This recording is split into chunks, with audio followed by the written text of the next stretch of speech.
Thanks for having me. How are you? Oh man, I'm doing good. I'm doing good. I appreciate you jumping on here for sure. Absolutely. Of I'm like working You on are backup you. connections in case something's wrong. So I'm like, let me have some it's back. it's all, listen. It's all good. We wanted to make it perfect for you. You're the first female to grace this what's in your glass Mellow Monday. So I do say I appreciate you. This is a we can raise our glass to that. This is a special moment to have a uh, one of the most prestige females, black female athletes, not just in our country but in the world, here talking to me today. So I appreciate you jumping on what's in your glass today. So let's give a virtual toast to that and to everybody who's tuned in and watching this. Thank you. I'm very thirsty. I've been I've been waiting for I've It's been waiting so to have a good. glass. I'm So good. Where are you now? I'm in Portland right now. We're in Portland getting ready to get back to the season. Um, as you know, we about to go down here to the campus to the bubble. We'll see what happens with that. But for the most part, I'm here in Portland with the fam, training, trying to stay away from all the madness of this coronavirus, trying to stay safe, trying to keep the family safe, and I'm sure you're doing the same thing over there. Where you at? I am in West Palm Beach, Florida, and I wish I could come to Orlando to see you guys. I don't think that'll be allowed. I'll watch on TV. And I think it's just exciting that we're coming back, and I think it takes courage to do so. And I think people really want to see us. And also, I mean, Florida's tough right now because of all the rising cases. And if you're a Florida person, it's because you want to be outside. So these people, they can't stop. They can't stop themselves from. It's very interesting to say the least. Hopefully, there won't be too much tragedy because of it. Yeah, I was just trying to keeping up on what's going on down there as far as everything getting shut back down or trying to figure out what's happening. So fingers crossed, all praise due to us going down there. But let's jump right into it. Let's jump right into it. How have Are you you? been though?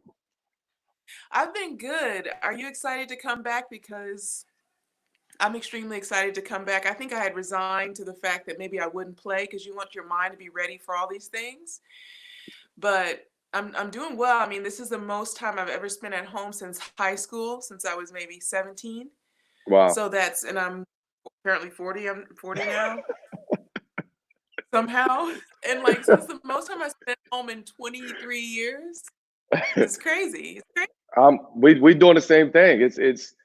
I mean, as you know, we always on the road, right? We're traveling. We travel. We play 4 or 5 games a week on the road for 6 7 months straight. So to be able to be home for 3 months, 4 months straight, uh, I don't know what to do with that time, right? I don't know what to do with that. And we're not able to be around family for that long period of a time. Family have to meet us on the road, or we gotta figure out dates, and we gotta plot and plan our schedules. But now it's super simple, right? It's easy. You're home, family is there, you get a lot of work done, and you adjust to what's going on out there. What's Yeah, you what what's let me ask you this. Tell me more about your I'll just jump right into it. The Coach Venus workout is very, very interesting to me. Could you explain what that is to me and to everybody else that's out there that's watching? Yeah, so since I couldn't play, I became a coach. Give me 20. And what was interesting is that people are dying to work out, especially at home. They don't have access to their gym. Even if you live in a building, you can't go to your gym. If you tried to buy a dumbbell weight, a 5 pound weight is $300, and that's just for one. It's not even for two. So I just started doing these workouts on Instagram, and I've been doing them now for 3 months, and it's kind of just stuck. And it's everything with just body weight or just simple things like bottle of champagne, drink. I spill all the tea on my show. But no, so it's been really fun, and there's been a lot of cool guests you'll have to come on to. But you're going into season, but eventually I'm going to keep doing it. People have loved it, and at some point we're all going to go back to the gym. But I think the the working out life has forever changed now, because people are starting to realize how amazing you can work out at home and how much you can do and how functional those workouts can be in making you strong in different planes, and that as athletes, that's what we do. So we have Absolutely. functional work. And when you go to the gym per se, it's great that you're building strength, but you're building strength just going up and down or sideways and not like every which way. So, and I've learned a I lot too from a lot of people that have come on. That's been exciting, because as a professional athlete, you think you've done every workout, you haven't. I totally agree with that. I always try to challenge myself to do different type of training, different type of workouts, because if not, then I would just I got to break up the monotony, right? We get too kind of complacent, too satisfied with the typical workouts that we actually do. If we don't challenge ourselves as athletes to be better, to do better, to kind of tap into that well that we have of being professional athletes, then you get bored quick. And so I just try to challenge myself with different type of workouts. So I gotta try the Coach Venus workout one day for sure. I think the hardest workouts I've done are when we had some coaches come on or some workout experts come on, and the burnout ones. Just those simple things of just doing these. I don't train that way, And so that weights for 2 or 3 minutes. It's like, it's interesting that if you don't train a certain way, how quickly you can burn out. So Well, I that's have what pride. separates you. I figured out how to get through it, but it hurts, and I'm like, oh, this burns, and I'm smiling like, and it's fake. That's what, but that's what separates you. So for those who are watching or just tuning in, Venus Williams, 7 Grand Slam titles, 5 Wimbledon championships, 4 Olympic gold medals. Correct me if I'm wrong. 49 WTA singles titles. Am I correct? I hope I'm correct. Yeah, you got it. I'm looking for number 50. I like that. So Yeah, I'm looking for she's number. looking for number 50 as we speak. Hence the Coach Venus workouts. You posted a very powerful As we statement drink. on As we, as we drank. Always as we drank. You posted a very powerful statement on Instagram recently. Like you stated something, I think, of like that racism is not only Black issue, just as sexism isn't solely a women's issue.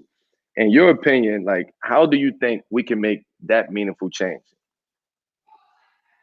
well, I think you have to paint a picture with words for people to understand. And if you haven't faced a lot of racism before, or if you don't understand it, I think that was helpful to help people understand that it's something we all have to get through together, and not to see it as just someone else's problem.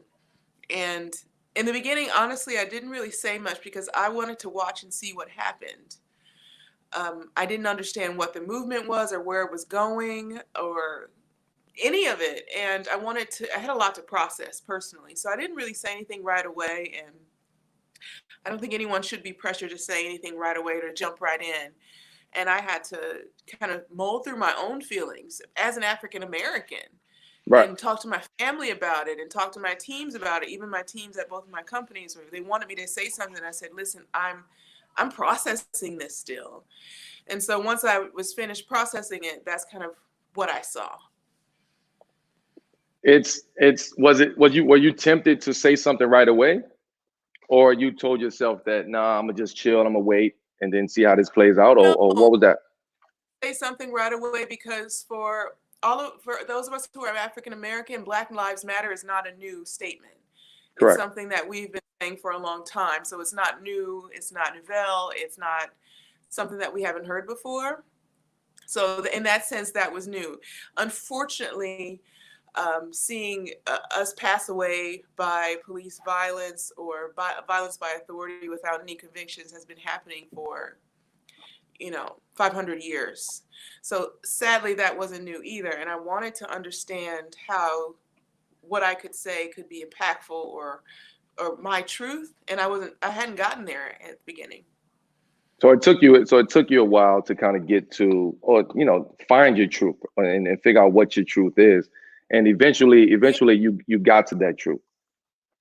Yeah, to be able to put something in words that are coherent.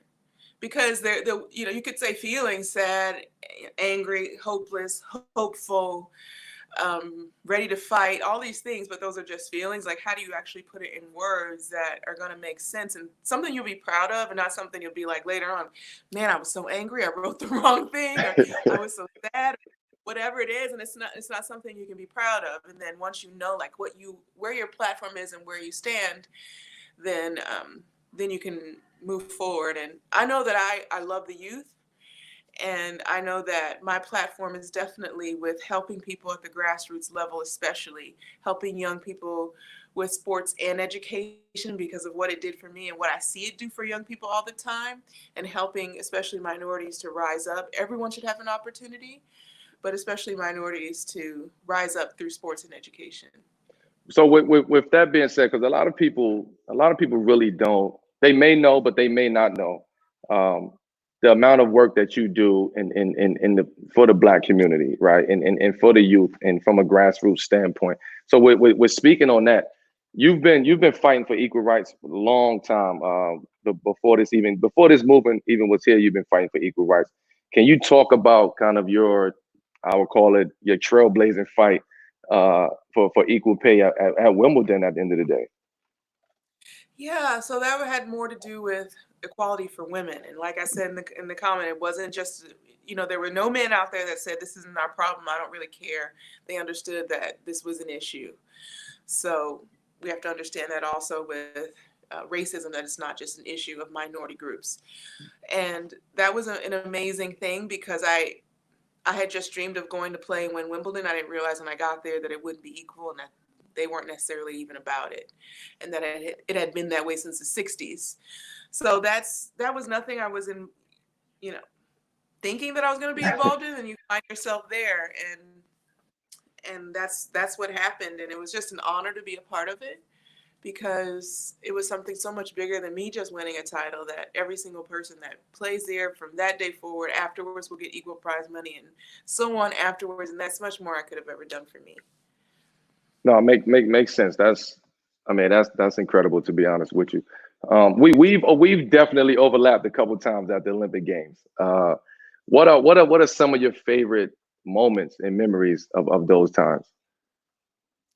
I think the Olympics, it's so emotional. I'm like getting goosebumps now. And it's when I first got there, I didn't understand the Olympics, because in tennis, we just started playing for medals in '88.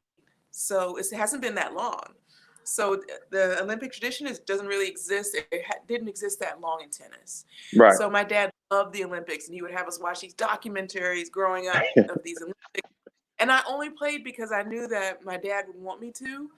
But when I got there, then I understood. And it's when you get there, you have arrived, and then if you can win after that, that is, it's just icing on the cake, or the cherry on top, so to speak. But just to be able to participate, it's unbelievable, the feeling. So I understood once I got there, and every single time I had that happiness to be a part of something that amazing and that big. And obviously the best parts are just being there with my sister and being able to win with her. And that's just like, it's all we wanted. And Yeah, of for us, course. the doubles are more important than the singles. We're like, we need to play doubles. But you also get a chance to play with each other too, right? So that's always an incentive to go out there and want to do it. I think when you have kind of similar dreams and aspirations, that to be able to go out there and play doubles in the Olympics, that's another thing on our list that we can accomplish, that we want to accomplish. So it's always great to see you guys. Say it again. What are your highlights? My highlights for the Olympics are just like, I've done four Olympics. I got one bronze and three golds. So to be honest, the first 2004 Olympics for me was a highlight, because we actually lost. We got bronze. So I got the chance to see kind of what the rest of the world feels like when it comes to men's basketball, right? And then after that, we went on to win 3 gold medals. But I don't think it would have been the same feeling if we wouldn't have lost in 2004, right? Because then coming back in 2008, we wouldn't have had a chip on our shoulder to want to come back and redeem ourselves, right? It's '04 played right into 2008, and I felt what it was like to be rock bottom when it comes to a U.S. Olympic athlete, right? I know that Yeah. feeling, and that was something that we all came together at the end of the day and said, look, we don't want that feeling no more.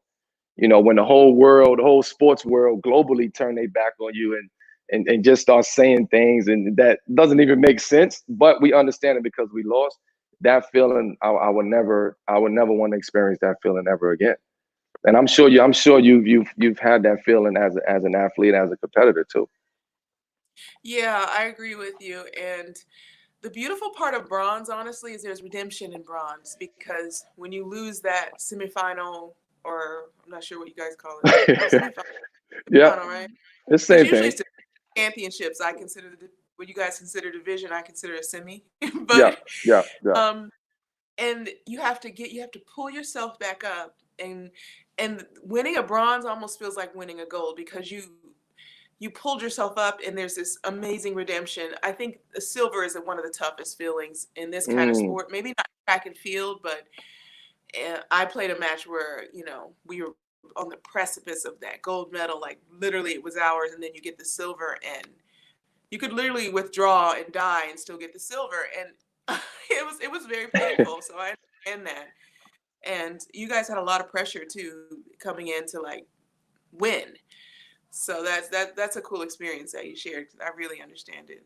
yeah, because it's hard. Like even for us as from a basketball standpoint, like watching what you guys do on the tennis stage, it's a one-on-one sport, right? So I understand when you say finishing with silver is totally different. It's a different feeling because you're there one on one, mano a mano, and it's I'm in shape. I've been training. You've been training, and it's a mental game. At the end of the day, it's I want to beat you. You want to beat me. I know what you're gonna do. You know what I'm gonna do, and it's the game of inches when it comes to winning a one-on-one battle. And Yeah. I totally get that, and I totally understand that because I know what it's like to to to own kind of that one-on-one space in basketball, right? And to be considered a one-on-one basketball player. I know the mindset that I have to be able to go out there and approach the game the way that I do. So I Yeah. relate on all levels when it comes to actual tennis. But I'm gonna throw something different at you because I'm used to playing for myself. And whenever I play any sort of team competition, I don't know how to play for anyone else. I can't even relax. Right, right. I'm like, those people on the bench need me to win. And I just don't play the same. So I have no experience with, I mean, I play with Serena, but I've been playing with her since the 80s. Right. So what you guys do too is knowing when you go up to this, shot and it's 1 second left that you have to make it not just for you, but for your team and all these fans that are your home fans. That's another level of mental toughness too. So We listen, I'm glad we I don't support have you to do guys. that. And I'll tell you what, we're glad that we don't have to do what you have to do at the end of the day. Because it's Okay, very difficult. okay, when that crowd is going crazy for you guys, because you guys have amazing home court advantage when you're a basketball player or a team sport athlete, do you hear the crowd? Because a lot of people will ask me, especially at the Open, because it's such a big stadium, do I hear the crowd? And I said, no, I don't hear anything. I don't Yeah, hear anything we all don't hear the around. crowd. I know Hear that. I don't me personally, I don't hear the crowd because at that point in time, you have to tap into something else. Like you have to dig deep into another level of focus, of just determination. So if I have to tap into that level of focus and still have to hear the fans behind me yelling, then I'm not really locked in and focused at the end of the day. So that's my Yeah. take on it. Yeah, one time I was playing this match. This was when I was a youngster, and I used to lose to this player all the time. She would beat me, and I was playing her again. It was just a dogfight, and then someone in the crowd yelled, "Hit to her forehand," because I was hitting everything to her backhand. Like, let me try that, and it worked. And I was like, "Oh, this time I've been hitting to her back, and all I had to do was hit to her forehand." So every now and then, I do hear the crowd, not often, but that one time. So. the fans, I mean, sometimes the fans get so engaged into the game or the match that some people know what they're talking about at the end of the day. So you might hear something that's just like, oh no, you know what? Damn, let me try that, and it might work. In your case, it worked. It worked that time. So, out outside of tennis, right? You've built this successful activewear company called 11 by Venus. Uh, how and why did you decide to go into fashion? Like, what are your goals? What is the meaning behind the company's name, et cetera, et cetera? Yeah, so 11 means being better than a 10. And really, life is about the effort you put in. Win, lose, or draw is about the effort you put in. That effort should be more than a 10. It should be going past that. And that's what I need to, 11 I need, I means. need, I need to drink about with that one. That was incredible. I need to drink on that. Go ahead, you So it's got it. about living life 11. And in order to do that, you have to have a passion for what you do. Because if you Right. hate what you do, you're not passionate about it, you're not going to want to give it. You know, you're over it. So that's kind of the first step. And then it's not necessarily like we just talked about some of our toughest losses and how we got to the top because of that. It's not necessarily the wins and the losses are part of that journey to there. And then once you get to 11, once you win that championship, you don't just stay there. You Right. know, once you win your election, you don't just stay there. In order to be there, you always have to be better. So we say best is a moment and better is always. So 11 is better, better, better, better. So all these different concepts of how to actually be a champion. So that's what 11 stands for. And I got caught up in this because I got this letter in the mail. I was like 18, still living at home. I was like, you don't understand. I was such a child, like living at home, 18 years old. Like I had had a world professional job for like, I don't know, since I was 15 and I was still at home. And like the letter said, come to fashion school. And my dad had always preached, you know, work for yourself, get an education. I thought, okay, I'm going to do this. And my mom said, oh, that school's too far. So I found a school that was close. And then I ended up going to school. And I love fashion. I love design. It just makes me happy. That's not a lot of what I do every day. The moments where I get to do design, I'm like on cloud nine, but a lot of what I do is not that. You know, it's working with the team, working on strategy. I love my people, so that that makes it fun too. So you are into. I mean, obviously, you love to create, right? You love to build. How does that compare to like when you're playing, right? When you're in one of your matches, the way that you attack or you approach a tennis match, do you approach it in a similar mindset when you're actually trying to build the company, or you're trying to Yeah, you, create, some type of shirt or pen or whatever it may be? Like, what is the mindset behind that? I think the mindset is definitely very, very much the same. For example, if you made that shirt or pants and it's working, then you repeat it, you bring it back. Just like if your game plan is working on court, you keep it going. If you're trying something new, you test it, you prepare for it, and you figure out if that's going to work or not. You do research and you study. It's like all that preparation that leads up to the success. So it's definitely very similar. And I don't think that anything can prepare you better for business than sport, because once you've just been out there and you've busted your butt and you've lost and you've cried your tears and you got up and you won again, you know, that is what business is. It's you're gonna bust your butt, you're gonna lose, you're gonna almost break. Days are gonna go badly. COVID is gonna happen. You're still gonna have to run a business with employees and figure out how to make sure they're okay. And nothing prepares you better for that than playing a sport. I agree with that. I totally agree with that. What is the So I'm hearing. I got a list of everything that you're doing. So it's like, damn, like no, I didn't even know this, right? I'm fairly up to kind of what's going on in people that I know and follow and care about. Obviously, we have mutual friends and family and things like that. But when I got the list and I'm like, damn, she's this and she's that and she's this and she's that. Like I'm similar to that when it comes to different businesses and just building. I love to build. I love to create. And then when I hear about you have is it a sun care line that you have right now? You're developing? Yeah, released clean. It's a clean beauty sunscreen. It's our 11 by Venus sunscreens. I should have grabbed them, and we'll send you some. Can I use them or are they just for women? No, you absolutely can't. It's unisex. And I it's like that. also, I like that. they are not toxic. Now, they are not waterproof, but then again, you play indoors, so you don't have to wear as much sunscreen as I do. Doesn't matter. That sunscreen comes on off when you're in Florida too. But any case, yeah, we'll send you some. It's gorgeous. People loved it, which has made my heart so happy. I'm like, I like it, because you try to make that people will like, and then when you succeed and you are answering a market need, and especially for African American skin, when you put sunscreen on and all you can see is white stuff on your face, and your face is the first thing you see, and then you're not presenting it in a way that you'd like to, that makes you self-conscious. So we've gotten a lot of great feedback on that, that it's like it just goes on in and it's like it's not even there.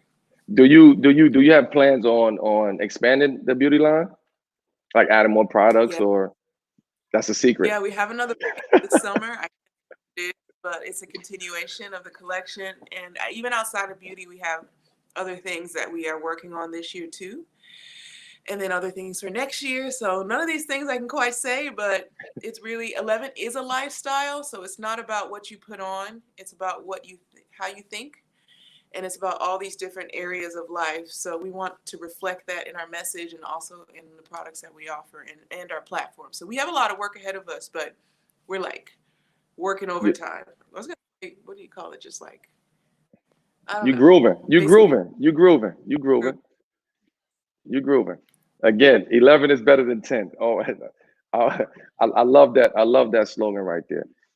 So we're still talking about other things that you're doing outside of tennis.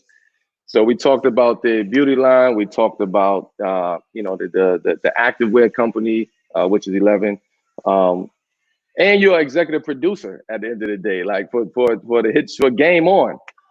Like what's your experience with that? so I don't know if you've seen this show, but it's pretty insane.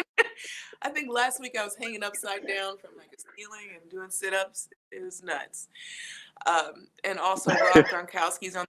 So I got to meet him. He is fun. If you want to, Yes, he is. you need to have him on your next, and we all need to go out. Like, because I'm actually fun. People think, oh, Venus, she's serious. She fought for equal prize money. I actually am one of the most funnest people you'll ever hang out with. I get it Listen, in. I've And heard, I've my heard, sister, I've heard. My wife tells me all the time. oh, We know. she tell you about the bachelorette party? She tells me, man. She tells me you're one of the most fun people that she's ever hung out with. So we We thrive off have of a that. good time. We have we a all good we like time. to have a good time anyway. We like to have a good time. Yeah, and I think as an athlete, a lot of times people all they see is you on the court, you in the court interview afterwards, where you're being very Right. professional, and that's it. And that's just like a tiny window of life. And yeah, so this show is really fun to just kind of be myself and try these insane things like driving a monster truck. It was so I've never felt so high in my life. Like when I got out of that truck, I was just so amped I couldn't calm down. It was just so thrilling. So if you want an unbelievable high, drive a monster truck, because you know that it's extremely dangerous and you could get very hurt. And then like when you do it, you're just like, oh man. So is it But yeah, this show is. individual? Is it an individuals? Are you doing it as an individual, or you have a team? Like how is the I show? have a team, and I was driving for my team, and then Gronk drove for his team, and then Keegan Michael Key was the host, and sometimes we throw him in just for good measure. So we compete, with each other, and it's basically, honestly, it's a comedy show where we mix sports with comedy with trivia, and then one of us, if our team loses, we have to take the L. I think one time I had to dance python, like a big old. The snake was like right here in my face, and I was like, ah! So So it's that fun. goes back to, but that goes back to what you said earlier, right? It's when you're so used to playing in a individual sport, right? So you have a team now. Like you had to adjust to that, I assume. Like how was that? How Honestly, was that adjusting to the team? the hardest part is that just because I'm an athlete, people expect everything about sports, and I don't.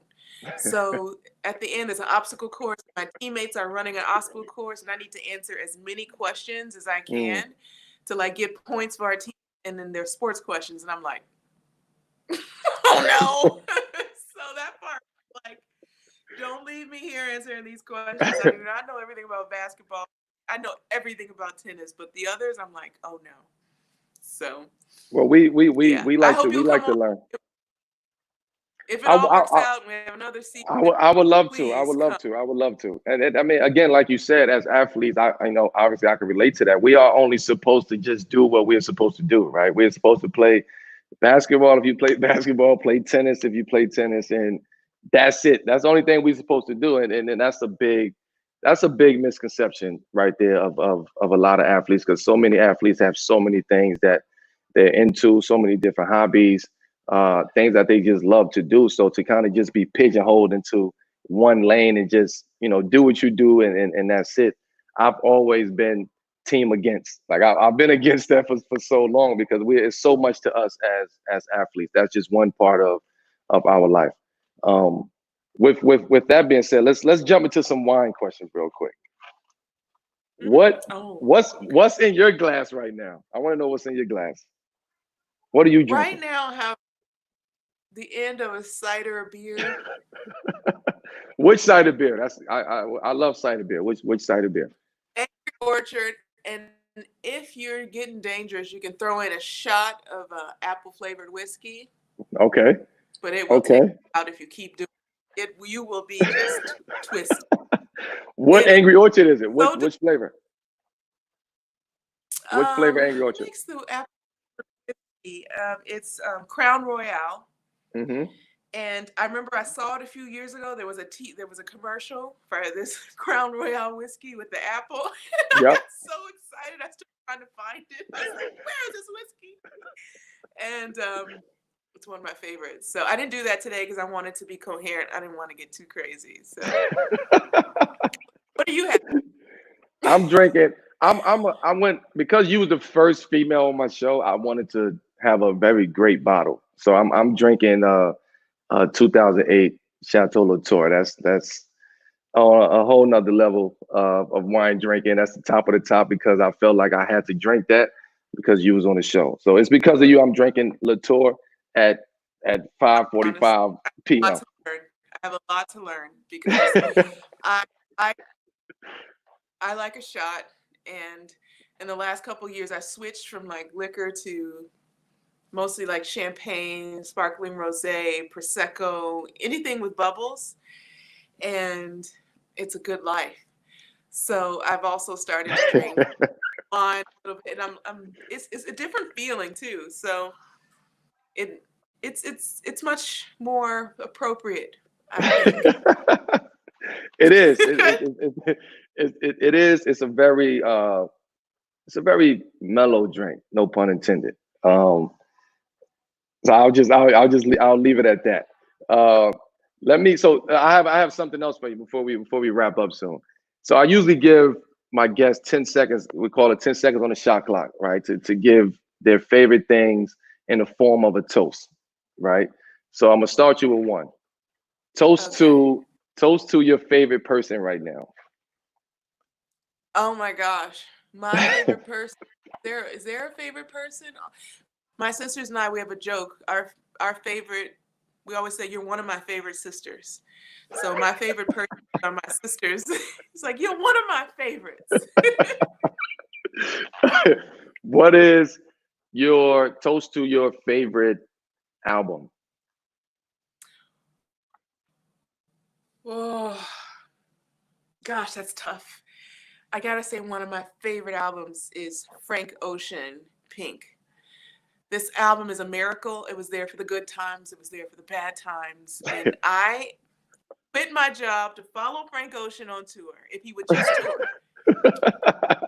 But he's one of the guys, I guess he's in the lab like this stuff and he won't go on tour. I'm like, Frank, go on tour. Yeah. Hopefully What's the best is out now. your favorite music genre? Toast to that. Okay, you would never guess this, but my favorite music genre is rock. I I was about to say rock. I actually was just about to guess rock. Yeah, but I don't think rock exists anymore. So I'm Mm, a rocker, but I'm also not someone that like lives in the past. So like there were great bands, but I like to listen to new music. So I love hip hop. I also love house and electronica because I just love to dance. So I'm gonna dance to house. I'm gonna electronica. I'm country. I'm just gonna dance. So especially do love dance music because then I just go. I don't even dance with people. I just dance alone.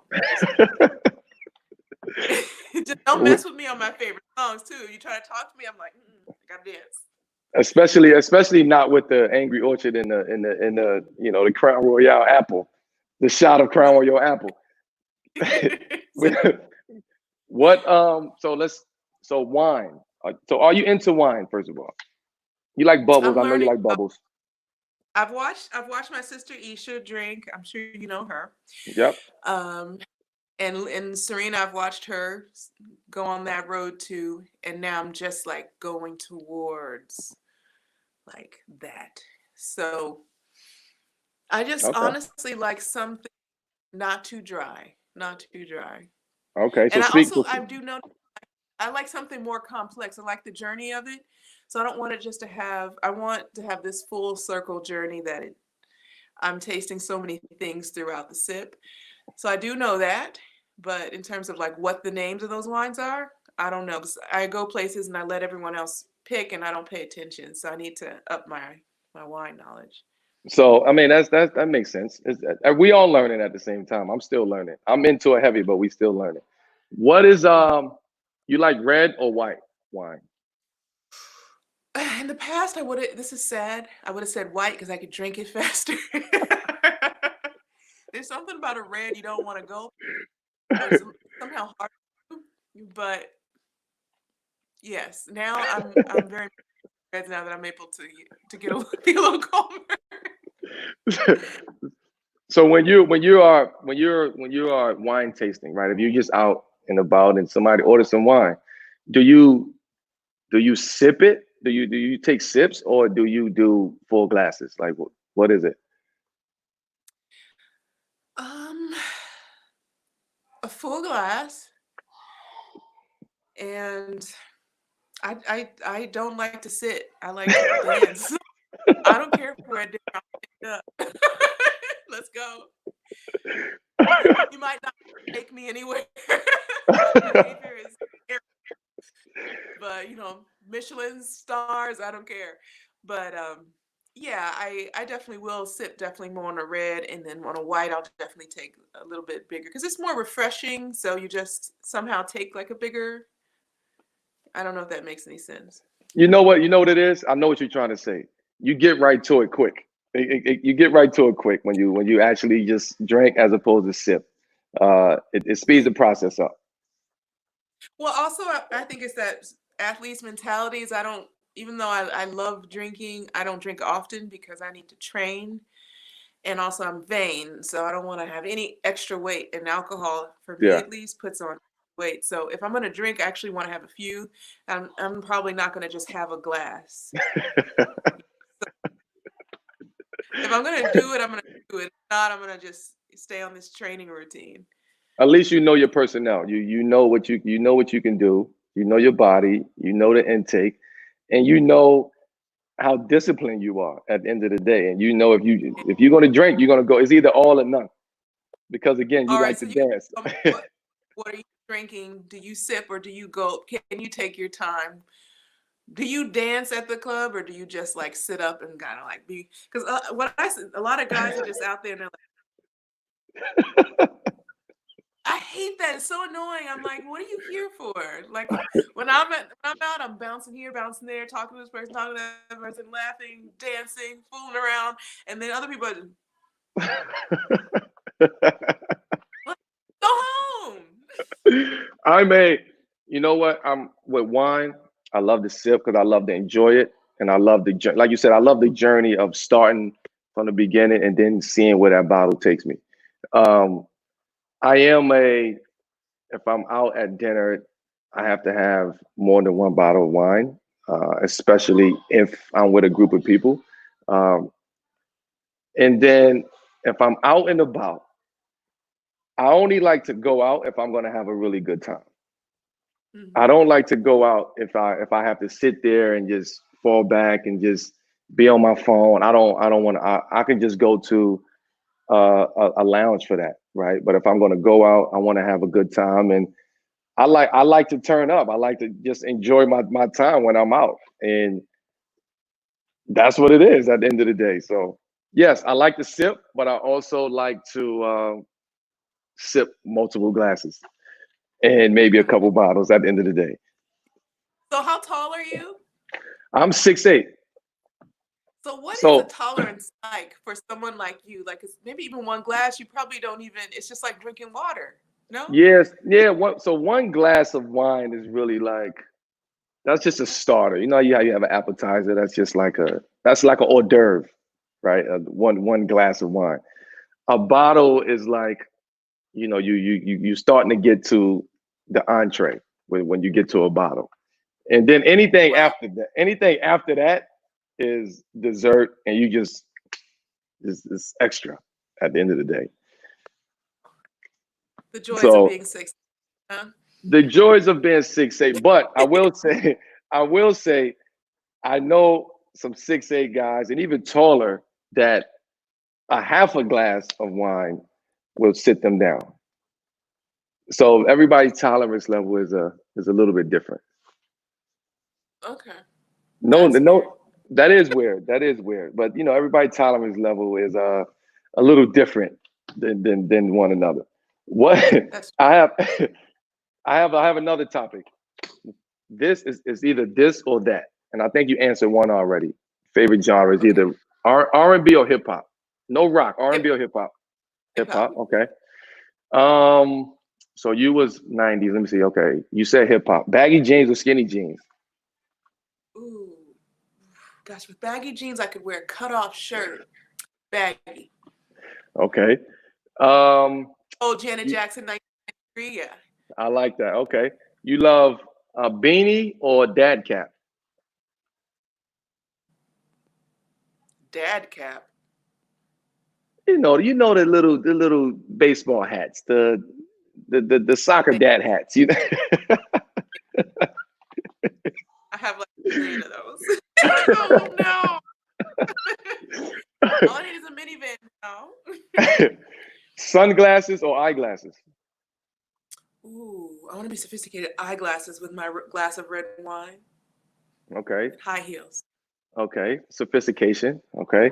Um, favorite place in the world?